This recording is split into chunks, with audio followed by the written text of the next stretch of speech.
সাভারে ঢাকা আরিচা মহাসড়কে আবারও চলন্ত বাসে অস্ত্রের মুখে জিম্মি করে ডাকাতির অভিযোগ করেছেন এক যাত্রী। রোববার দুপুর 2টা থেকে ব্যাংকটাউন এলাকায় এই ডাকাতির ঘটনা ঘটে জানান তিনি। তবে এ বিষয়ে এখনো কোনো মামলা দায়ের হয়নি। যাত্রী 999-এ টেলিফোনে অভিযোগের ভিত্তিতে ঘটনার বিস্তারিত জানতে ডাকাতিতে আক্রান্ত বাসের চালক ও সহকারীকে তলব করেছে পুলিশ। ভুক্তভোগী বাসযাত্রী নাজমুল হাসান জানান, রোববার দুপুরে গাজীপুরের চন্দ্রা থেকে রাজধানী পরিবহনের একটি বাস ঢাকার উদ্দেশ্যে রওনা দেয়। ব্যাংকটাউন এলাকায় পৌঁছালে যাত্রী বেশে বাসে থাকা ওই ব্যক্তি বাসটি থামতে বলে।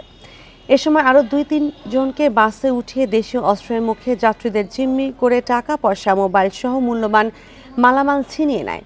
এই ঘটনায় জড়িতদের ধরতে জেলা পুলিশ ও হাইওয়ে পুলিশ একযোগে কাজ করছে। এর আগে গত 14 ফেব্রুয়ারি দুপুরে একই কায়দায় ঢাকা আরিচা মহাসড়কের সাভারের পুলিশ টাউন এলাকায় শুভযাত্রা নামে আরও একটি বাসে ডাকাতির ঘটনা ঘটে।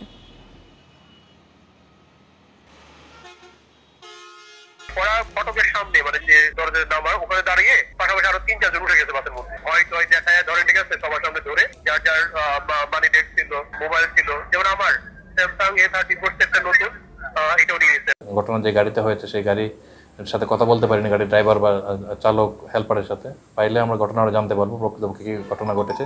তবে যাই ঘটনা ঘটেছে, হাইওয়ে পুলিশ, জেলা পুলিশ একসাথে সমন্বিতভাবে কাজ করতেছে। আর এই বিষয়ে আরো জানাতে সাভার থেকে যুক্ত হচ্ছেন সহকর্মী রুবেল আহমেদ। রুবেল, ডাকাতির বিষয়ে বিস্তারিত কি জানা গেছে এবং এ বিষয়ে পুলিশ এখন পর্যন্ত কি কি পদক্ষেপ নিয়েছে এবং ডাকাতির ঘটনায় সাধারণ মানুষের প্রতিক্রিয়া কি?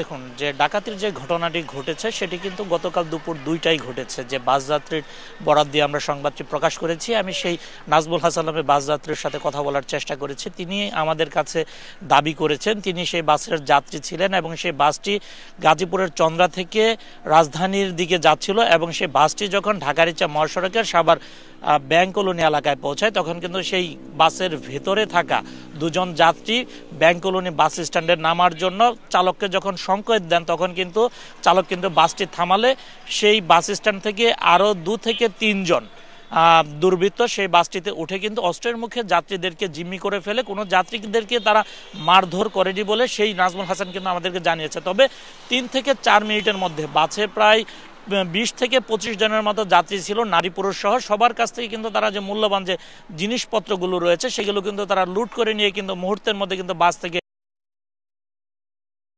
এই বাস নিয়ে রাজধানীর উদ্দেশ্যে চলে যায়। এরপরে যে যাত্রী ছিলেন সে রাজধানীর টেকনিক্যাল মোড়ে নেমে 999-এর সহায়তায় কিন্তু সে কিন্তু পুলিশের সাথে যোগাযোগ করে এবং পুলিশ কিন্তু পরবর্তীতে সেই যাত্রীর মাধ্যমে কোন পরিবহনে এই ডাকাতির ঘটনা ঘটেছে সেটি কিন্তু তারা চিহ্নিত করেছে।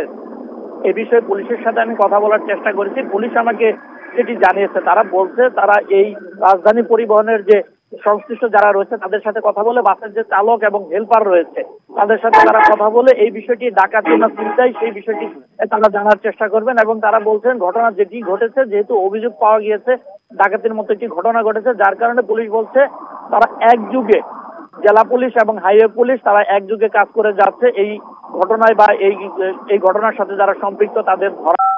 সাভার থেকে যুক্ত হয়েছিলেন সহকর্মী রুবেল আহমেদ।